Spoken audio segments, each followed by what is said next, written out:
All right, we got the 34 back from Garage Yoshida. They did the full engine restore as well as the full underbody restore. I wasn't sure exactly how I was going to go about making this video. There's a lot to talk about, good and bads. Most of the, I say bad, but it's just up to, what you expect in the whole process. How much money is spent in doing it. Is it worth it? Some people have no choice, they have to do it. Some people do it by choice. Starting with the engine bay. This is a 2002. Hold on 1 second.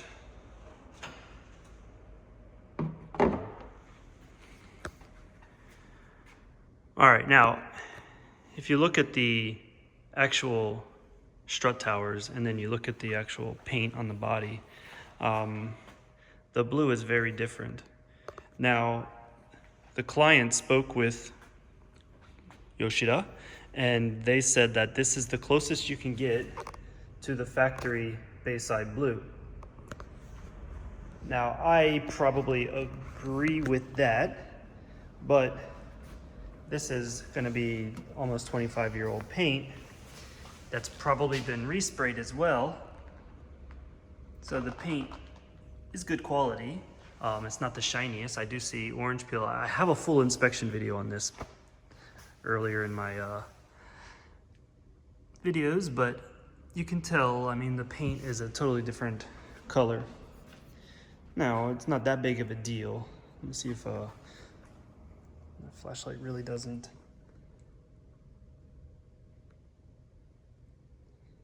You can see the flake in both of the paints. So, craftsmanship wise, it's amazing. They cut the strut completely out. The engine's pulled out. I'm sure if you're watching this video, you probably have a grasp of the process. This actual car did not look like it needed the struts to be replaced. But even if you see any sort of surface rust on a seam, a lot of times, like, this is completely closed because it's one piece. I think this is more for looks than anything. But factory seal on a GTR is all done by hand. So every, strut tower is gonna look different. But if you see a little bit of rust, then that means under here is completely rusted out. They might just put some touch-up paint on and be like, no, it's good to go. But I'll try to put some pictures. I'm not good at editing or anything, but I'll try to put some pictures up to show you.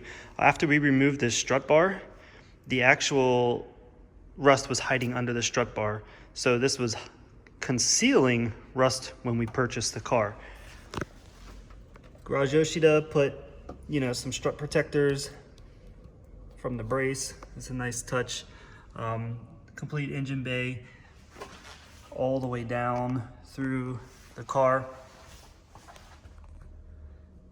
The customer was worried about a little bit of rust in here. That's all sprayed. He wanted this fixed. I said, it's not really able to be done easily. It's outside of the scope of the engine bay for the most part. They put, plastic bolt nuts, I guess, instead of something that's gonna scratch the paint. So that's the actual engine bay. I'm not gonna keep going on and on about the craftsmanship of this, because it is what you expect. You can expect 2.2 million yen for the engine work, or engine bay, and then the same for the underbody. I will say I don't agree with how the bottom was done. If you look, it's as bright blue as the entire car. All the way under it is Bayside blue. Chassis rail, everything. The see if I can get a better view of the jack points. The jack points have all new anything that would like be removed from the car kind of has new bolts, you know, and the jack points were never on this car that bad to begin with, but I don't think they were technically repaired because this is bulging out right here. I feel like I can kind of break this with my thumb if I wanted to. Well, I mean, it's metal, I probably can't, but it's just sprayed over. Now, I think my flashlight just died. That's wonderful. So anything that, I mean, these bolts are just sprayed over. Anything that was attached to the car is sprayed over. Now the feeling of this is kind of thick rubber. You know, all the seals and seams were closed, but anything that was removed from the car was not actually touched. So if we go down to the rear suspension, it is still quite rusted. These are just chassis black. Nothing fancy was done with that. Suspension work not touched. I believe my client was under the assumption that it would be touched as a full underbody restore. The diffuser bracket is completely rusted out. He'll have to take care of that when it gets to Canada, where it will eventually end up. But all the screws or bolts and nuts are new that was removed from the car. Now looking at it, if I didn't know Garage Yoshida had done it, I would feel that this is a cover-up. You know, they just sprayed the car to cover up any sort of rust that might have been hiding. That's my personal opinion. If it was black, maybe it would be more of a sign of covering up something.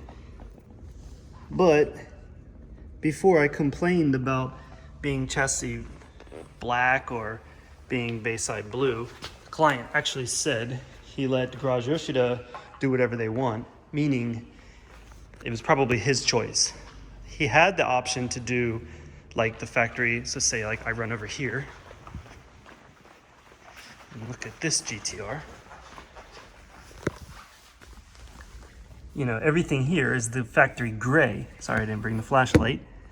He said he had the option of that.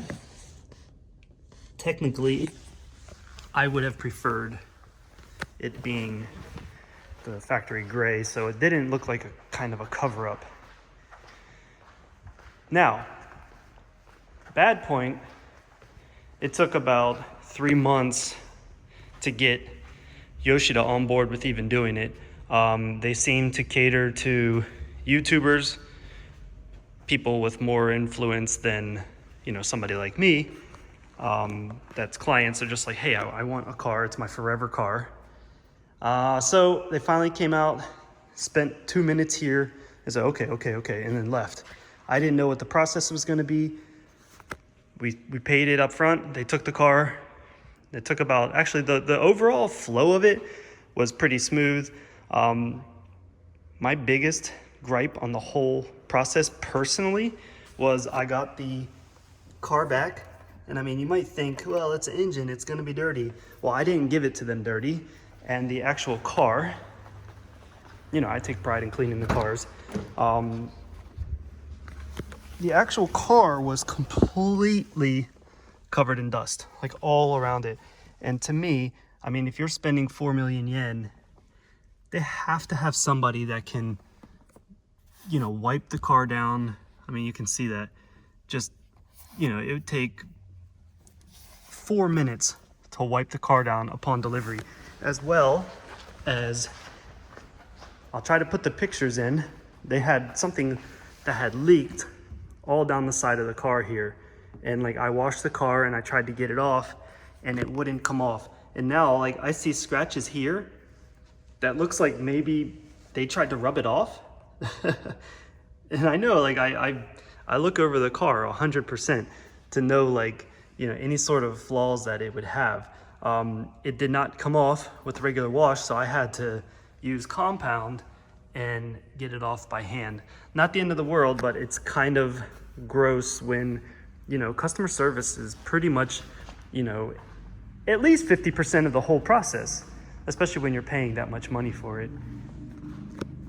But it's all said and done. The client was happy with the work. He's actually in Japan right now. He's gonna come down and take the car for a spin. And he only had to gripe about the communication with Yoshida and him. He said, hey, I'm coming to Japan. I want to see the car while it's there. You know, Japanese, how can you say it? They probably didn't want to deal with that. So they're like, yeah, they didn't give him an answer. And then he said, hey, I'm coming next week. Even though they knew he was coming, they said, sorry, we already sent the car. And then they called us and say, hey, we're bringing it the other day or the next day. So yeah, he was kind of upset about that, not being able to see his car there. So I don't know, I mean, of course, 4 million yen is a lot of money, but if it's your forever car, you know you're gonna do it. The actual service and technical aspect of it is great. As long as you can stomach dishing out the money and technically not having any control, they say this is what we do. There's no bending or saying, you know, add this or add that. They don't do that. And then repainting the whole car, if you wanted it to match that blue, is really expensive. So that's about all I had to say. Sorry if it sounded rambling.